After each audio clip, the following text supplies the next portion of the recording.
Graças a Deus por nosso Senhor Jesus Cristo, que nos dá do seu amor, da sua graça, nos reveste com seu poder, com a sua misericórdia. Nós sabemos que o Senhor é poderoso, é grande,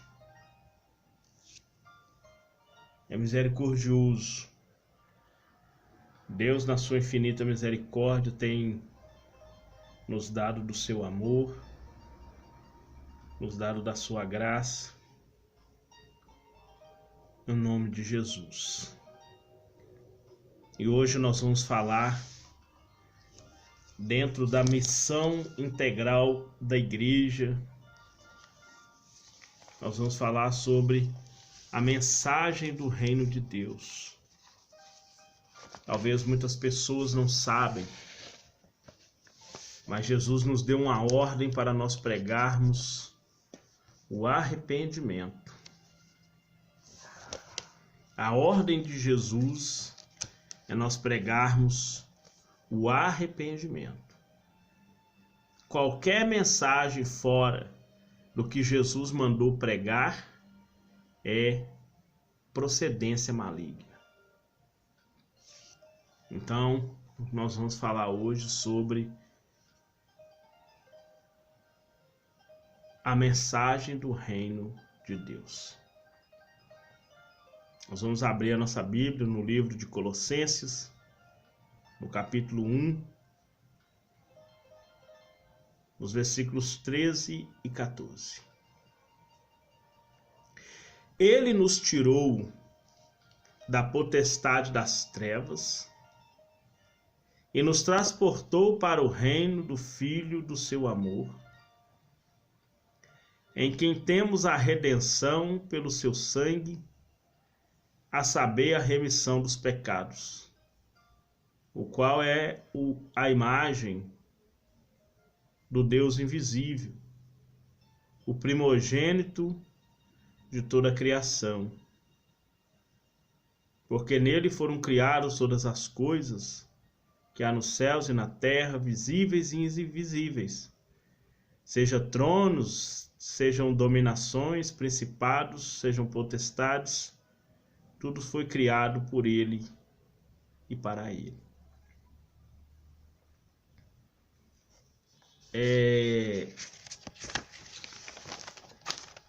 O reino de Deus consiste numa vida de amor, justiça, devoção, paz e alegria no Espírito Santo.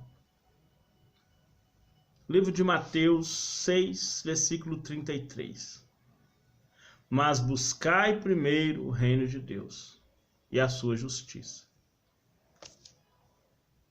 Amor, justiça, devoção, paz e alegria no Espírito Santo vos serão acrescentados. Mas buscai primeiro o reino dos céus e a sua justiça, e todas essas coisas vos serão acrescentadas.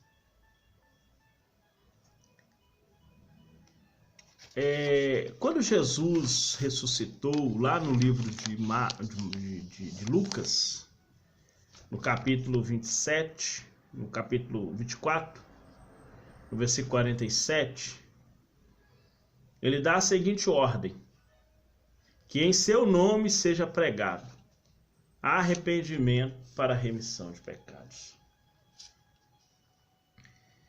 Quando Jesus começou a anunciar o reino de Deus, pelo que Jesus pregava, nós podemos definir o reino de Deus como o domínio eterno de Deus em todas as eras, exercendo a sua soberania sobre o universo, intervindo na história para conduzi-la ao ápice, a restauração de todas as coisas. e revelando-se com poder na execução de todas as suas obras. O reino de Deus tem, portanto, uma dimensão presente. Como já vimos, que se configura no cumprimento em Cristo de todas as promessas messiânicas do Antigo Testamento. É chegado. Essa expressão aparece tanto no livro de Mateus 4,17, quanto no versículo 12:28. Segundo pensam os eruditos, denota a ideia de presença real, um momento real. Agora, e não de proximidade, está por aqui, não. Presente. Como as pessoas acham que o reino de Deus é coisa para o futuro. É uma realidade presente agora. Ou seja, a presença pessoal de Cristo na história implica a presença efetiva do reino de Deus entre os homens. Nós acabamos de ler. Ele nos tirou da potestade das trevas e nos transportou para o reino do Filho do seu amor. Isso é uma presença real na história. Ele se manifesta a partir do coração de cada um. A partir do momento que cada pessoa começa a viver esse reino dos céus. A partir do momento em que cada cristão que aceita Cristo passa a viver uma nova vida, regenerada, transformada, mudada pelo Espírito Santo.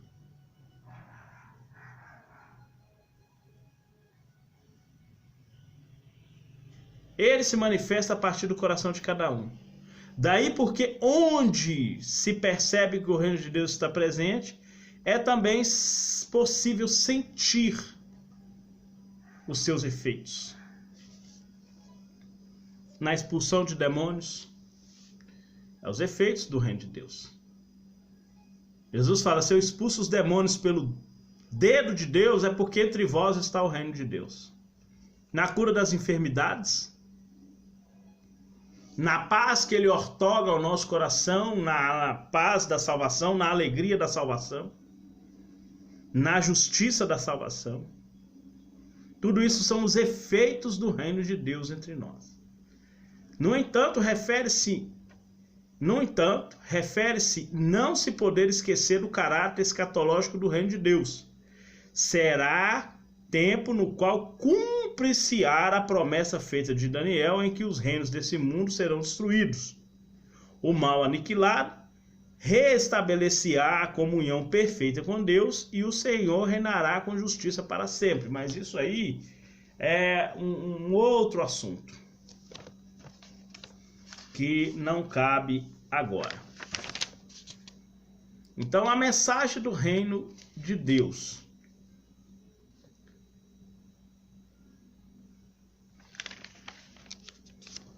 Em seu ministério terreno, Jesus proclamou a mensagem do reino de Deus ao mundo. Sua mensagem não somente determina as condições para se fazer parte do reino de Deus, mas também denota a natureza espiritual e pessoal do governo divino. Como discípulos de Cristo, somos por ele intimados a proclamar o evangelho a toda criatura. Está lá em Marcos 16, do 15 até o 18. Somos concitados também a viver segundo os princípios do seu reino. Nós vamos ver isso no sermão que Jesus prega no Monte das Oliveiras, que vai do capítulo 5 de Mateus até o capítulo 7, no último versículo. a natureza do reino de Deus. O reino de Deus é espiritual. Ele nos tirou da potestade das trevas. A nossa luta não é contra a carne, não é contra sangue, mas é contra Satanás e seu reino maligno, nas regiões celestiais. Nos transportou para o reino do Filho do seu amor. Acerca da natureza do reino de Deus, e diante da indagação de Pôncio Pilatos, tu és o rei dos judeus? Jesus afirmou veementemente, o meu reino não é deste mundo físico. Se o meu reino fosse desse mundo físico, lutariam os meus servos para que eu não fosse entregue aos judeus. Mas agora o meu reino não está aqui. João 8,36. Jesus não considerava os discípulos, naquele momento, como súditos de seu reino. Porque os discípulos de Jesus ainda não tinham se convertido. Só pode participar do reino de Deus o nascido de novo, o novo convertido, a nova criatura. E nós sabemos que isso só aconteceu pós-ressurreição. Todos os discípulos de Jesus só se converteram pós-ressurreição. Tanto que Jesus falou, vou ferir o pastor, fugirá suas ovelhas. E isso aconteceu. Então Jesus, ele declara veementemente, o meu reino não é nesse plano aqui, é no plano celestial. Em razão de o reino divino não ser terreno, mas possui uma natureza espiritual e eterna, nossa vida deve apresentar valores opostos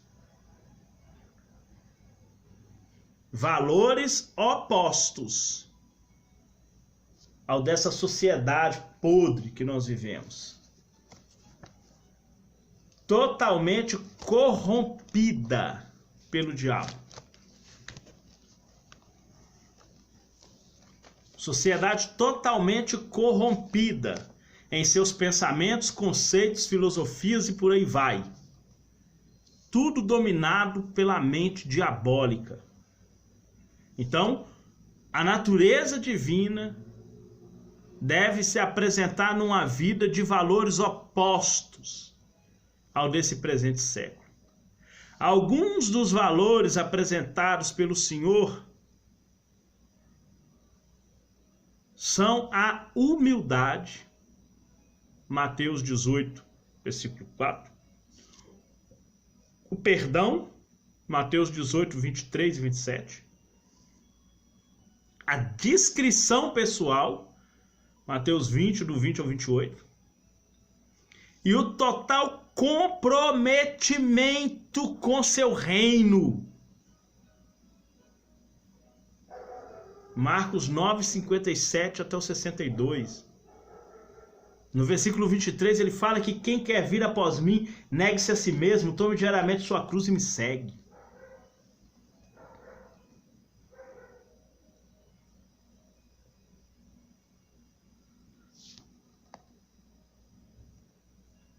Nossa vida deve apresentar valores opostos aos do presente século.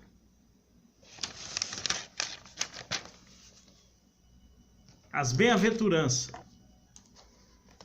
valores opostos do presente século. Bem-aventurados pobres de espírito. Quem são? Aqueles que reconhecem que não possuem qualquer autossuficiência espiritual. Traduzindo, humildade. Mateus 5, versículo 3. Lá no livro de Mateus 11, 28, Jesus fala, você vai aprender essa humildade comigo. Ele fala isso, vinde a mim os cansados e oprimidos, eu vos aliviarei. Tomai sobre vós o meu jugo e aprendei de mim que sou manso e humilde, palavra humilde é homolos, homem pronto para aprender, ou disposto a aprender. Lá no livro de Colossenses fala, no livro de Filipenses fala que nós temos que ter o mesmo sentimento que houve também em Cristo Jesus. Que sendo Deus não usurpou querer ser Deus, mas aniquilou-se, humilhou-se, tornando a forma de servo, de escravo. Que ele fala lá no livro de Marcos 10:45, eu não vim para servir, para ser servido, eu vim para servir e dar a minha vida em resgate de muitos.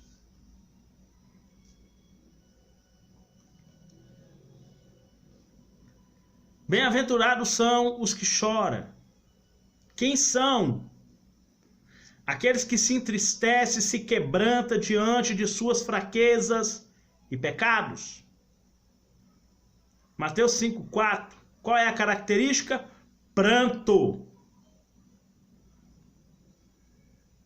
Joel, capítulo 2, versículo 12. Jejuma, ore, rasgue o coração no lugar de rasgar as vestes. Se apresente a mim com choro, com jejum, com pranto. São os que choram. Essa é a característica. Bem-aventurados são os mansos. Quem são? Os submissos diante de Deus. Os que se humilham diante de Deus. Aqueles que não se deixam dominar pela ira diante das injustiças. Está em Mateus 5, versículo 5. A característica é a mansidão. Livro de Tiago 4, versículo 7. Humilhai-vos perante o Senhor, debaixo da mão do Senhor, e a seu tempo ele te exaltará. Bem-aventurados misericordiosos. Quem são? Aqueles que sentem compaixão e misericórdia pelo próximo. Mateus 5:7. Ele é amável e benigno. Hebreus 13:3. Sente a miséria do outro, a prisão do outro, como se fosse você o aprisionado.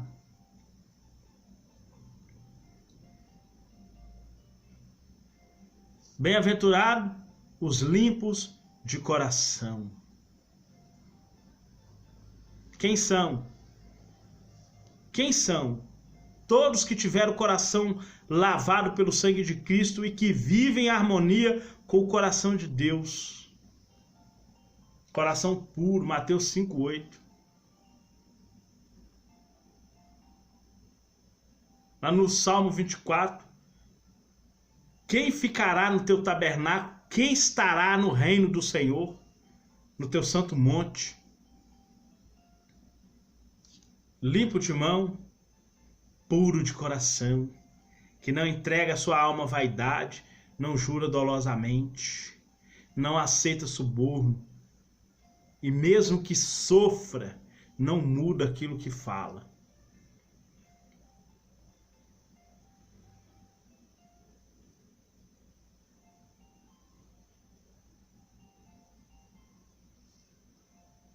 Coração puro.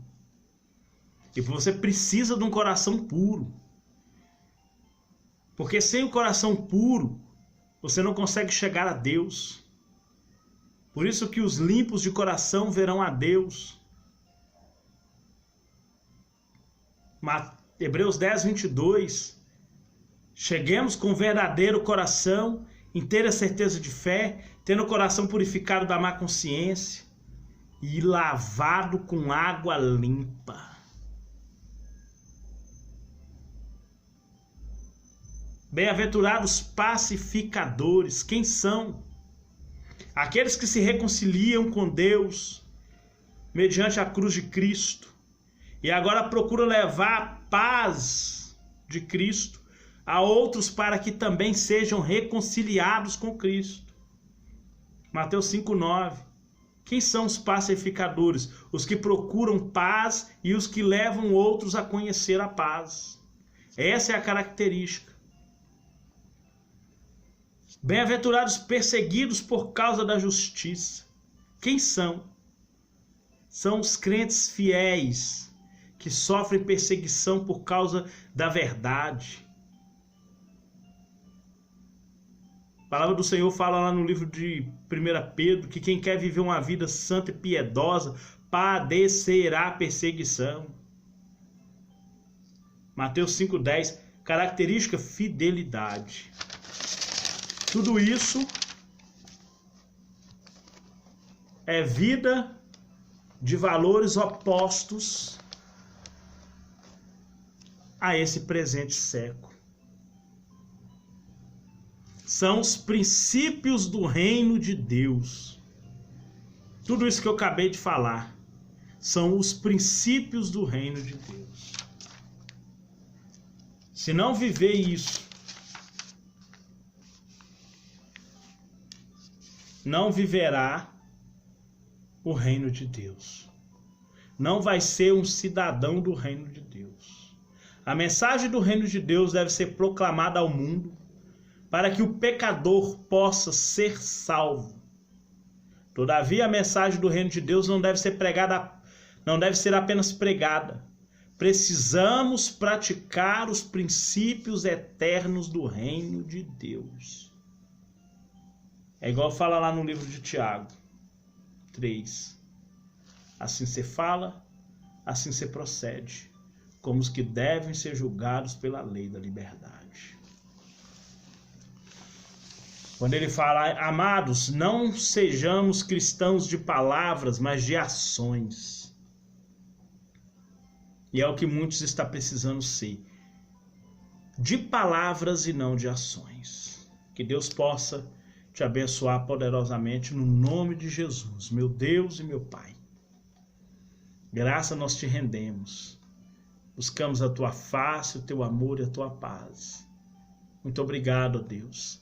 Que sobre nós o Senhor possa derramar o teu Espírito Santo em nome de Jesus. Amém. E graças a Deus. Amém, irmãos? Que Deus abençoe sua vida poderosamente no nome de Jesus.